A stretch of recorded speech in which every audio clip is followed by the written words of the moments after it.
দেখো A inverse বের করতে গেলে আমাদের অ্যাডজয়েন্ট এ বাই ডেটে লাগবে, মানে আমাদের অ্যাডজয়েন্ট এ বলতে পারি বাই ডেটে, এটা আমাদের ইনভার্সের সূত্র। তাহলে প্রথমে আমরা এই ডেটে মানটা বের করছি।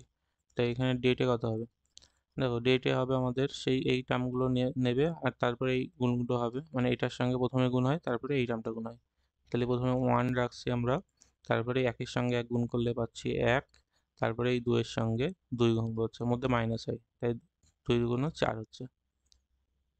তার মধ্যে মাইনাস, মানে এখানে চিহ্ন এমন হয় প্লাস মাইনাস প্লাস, তাই এখানে -2, আর -2 এর সময় ওই রোটা বাদ দেবে, এই কলম বাদ দেবে, মানে আমাদের গুণ হবে প্রথমে এইটা তারপরে এই গুণটা হবে। তাহলে 1 এর সঙ্গে 2 গুণ করলে হচ্ছে আমাদের এখানে 2, আর তারপরে এই 2 এর সঙ্গে এই 2 এর সঙ্গে এই 2 গুণ হবে, আমাদের হচ্ছে -4, তারপরে প্লাস আবার এই টার্মটা মানে এই 2, এবার গুণ হবে আমাদের এটা প্রথমে, তারপরে মাইনাস দিয়ে এই গুণটা হবে।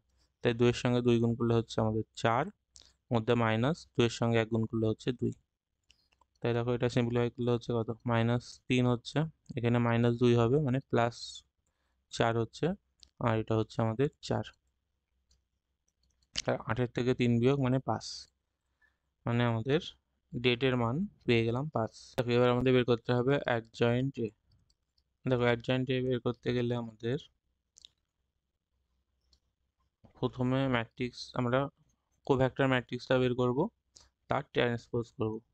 তাহলে এখানে কোফ্যাক্টর ম্যাট্রিক্স বের করতে গেলে কি করব, এই টার্মগুলোর বাদে যেগুলো থাকবে, মানে প্রথম একের সময় এই দুটো বাদ দেবো, মানে এই এই যে নির্ণয়কটা থাকছে তার মানটা হবে, মানে প্রথমে এই গুণটা করবে তারপরে মধ্যে মাইনাস দিয়ে এই গুণ করবে, আর চিহ্ন ওইভাবে চেঞ্জ হবে, plus minus plus minus plus minus plus minus plus.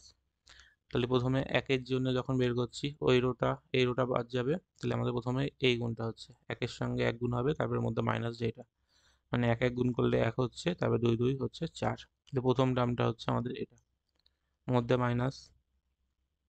দ্বিতীয়টা বের করার সময় 2 এর সময় এই রো বাদ যাবে, এই কলম বাদ যাবে, তাহলে আমাদের গুণ হচ্ছে 1 এর সঙ্গে, মানে এই 1 এর সঙ্গে এই 2 গুণ হচ্ছে, সেটা হচ্ছে আমাদের 2 বিয়োগ এই 2 এর সাথে এই 2 গুণ, মানে আমাদের -4 হচ্ছে।